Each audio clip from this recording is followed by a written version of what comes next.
Hi, I'm Alexandra, and this is my final project presentation for BUSI 343 Labor Relations. And today, we are going to be discussing a question from case study number 2, question 2.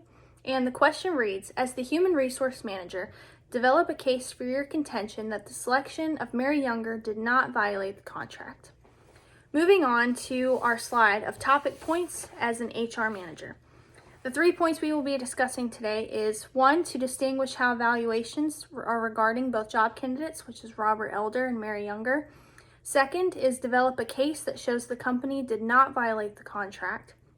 And lastly, number 3 is a selected plan of action regarding the issue and how we can go to success from here.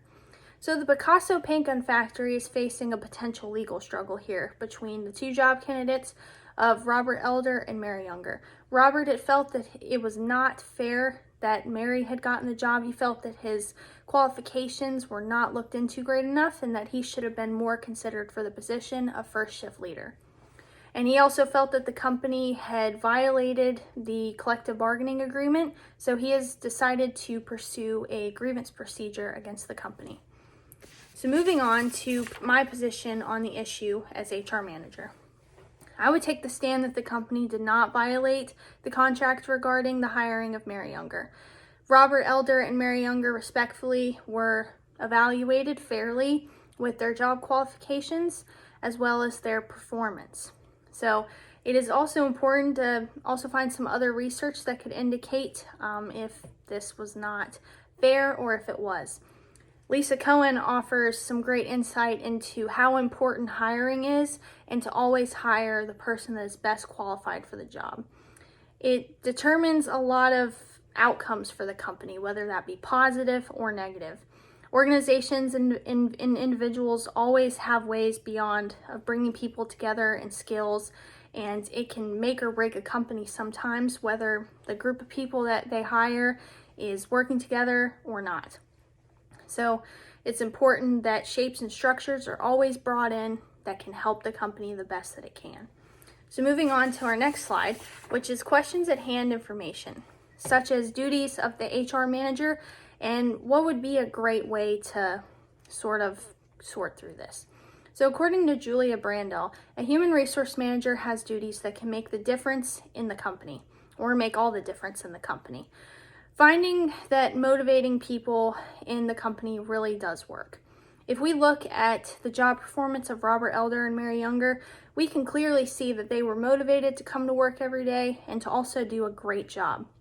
Considering their work evaluations, there was no indication that they had been slacking off, that they were not doing their job, and that they were unmotivated to come to work.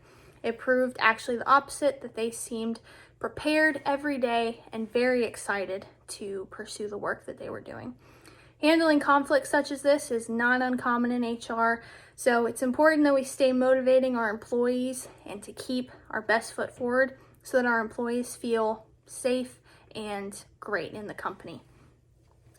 Julia Brandel says that by working hard, these employees can come to work and it can make all the difference.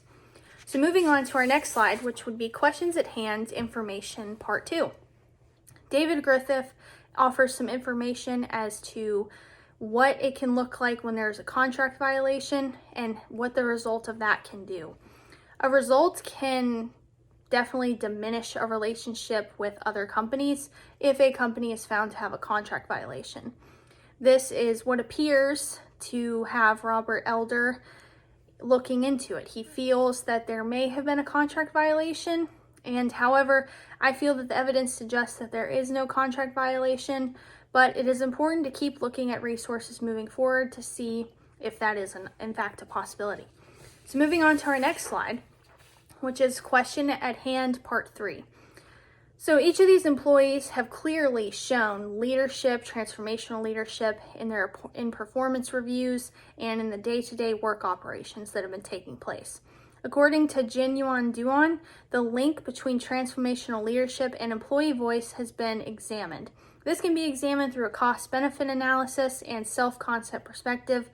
However, some employees can feel that if they speak up about this, that there might not be a chance for promotion, but in this case, Robert Elder spoke up and his case is being properly evaluated and looked into to make sure that there was a proper, fair, and clear insight into the company's decision to go with Mary Younger instead.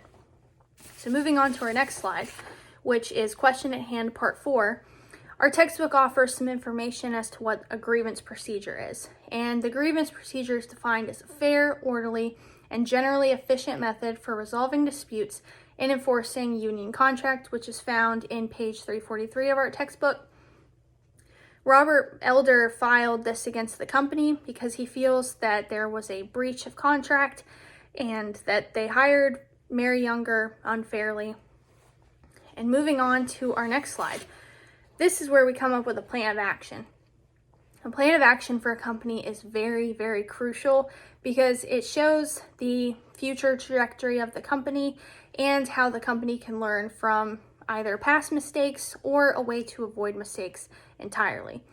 So creating a plan of action is great. And Donald Skepper says, in contrast, formalized decision making is shown to lead to better outcomes even when decision makers are well-trained professionals. So it's important that as a company moving forward that we are going to be better decision makers. We need to make sure that every single decision that we make is only going to benefit the company.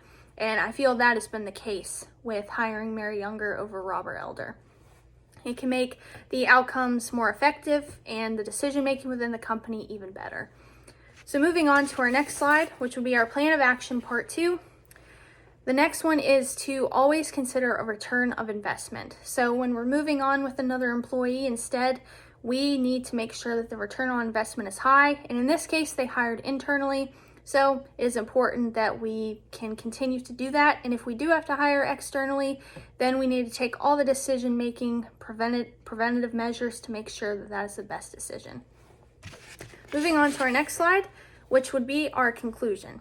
The hiring process is critical within a company, and it is important that whether we hire internally or externally, that it is fair.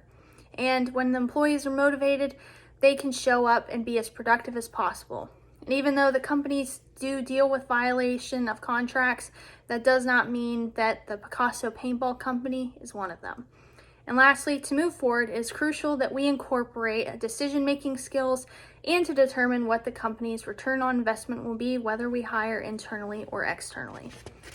And then lastly, we have our works cited page. Thank you for listening to my final project presentation of BUSI 343 Labor Relations class. Thank you.